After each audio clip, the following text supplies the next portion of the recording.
parce que ce que nous voyons à l'extérieur reflète ce que nous sommes. Je suis allée récemment chez une amie qui avait une représentation de la femme dès qu'elle arrivait en fait chez elle, et je l'ai invitée à observer et voir est-ce que finalement ce féminin qui se reflétait dans ce tableau correspondait au féminin qu'elle souhaitait nourrir. C'était quelque chose d'assez nébuleux, quelque chose qui se cachait, qui se dissimulait, qui était dans l'ombre. Est-ce que c'était ça qu'elle se souhaitait refléter? Vous savez, souvent on achète des œuvres d'art, on achète des choses qui sont, voilà, qui relèvent et qui reflètent la psychologie de l'artiste, qui quelque part s'est souvent défoulé en fait à travers l'exercice de son art et à travers sa création. Il a souvent fait des décharges énergétiques de tout ce qu'il avait à sortir, finalement à mettre sur le papier, sur la toile. Donc lui, il a accouché en fait, peut-être de choses très très belles, mais dans l'art contemporain, on voit souvent qu'on peut accoucher en fait de choses qui sont en fait de choses dont on a envie de se débarrasser, de se délester.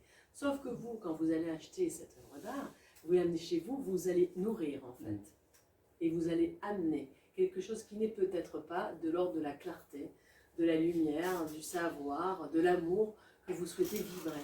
Donc c'est pour ça que très souvent, je travaille beaucoup sur la symbolique des tableaux, et je travaille beaucoup sur ce qui est reflété en fait par les meubles, par le mobilier. Je vous invite à voir et observer ce que vous avez conservé, ce à quoi vous êtes attaché. Une fois, chez une amie qui m'interrogeait sur l'entrée, puisqu'on parlait de l'entrée de la maison, je vous invitais à voir l'importance de l'entrée de la maison, parce que l'entrée de la maison, c'est la bouche en fait de ce corps que représente la maison.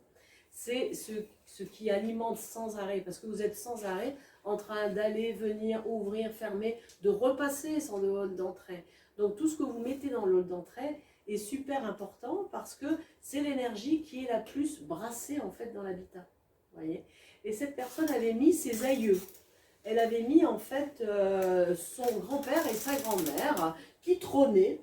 Voilà. Et cette personne souhaitait en fait évoluer dans la vie, faire des choses nouvelles, en finir avec ce qu'elle faisait jusqu'à présent, et être créative, et s'éclater.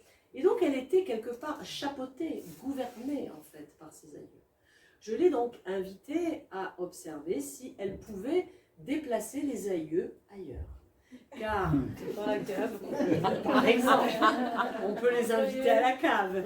Ça, on va charger l'inconscient parce que comme on travaille sur les niveaux, en fait, ça va être intéressant aussi de travailler tous les secteurs de cave, puisque c'est les choses cachées, inavouées, qu'on va aller mettre. Mais c'est vrai qu'en le délestant de l'entrée, c'est déjà un premier pas. C'est déjà une première solution. Ou alors le mettre simplement dans le secteur de la lignée des ancêtres. Qui se trouve en secteur Est.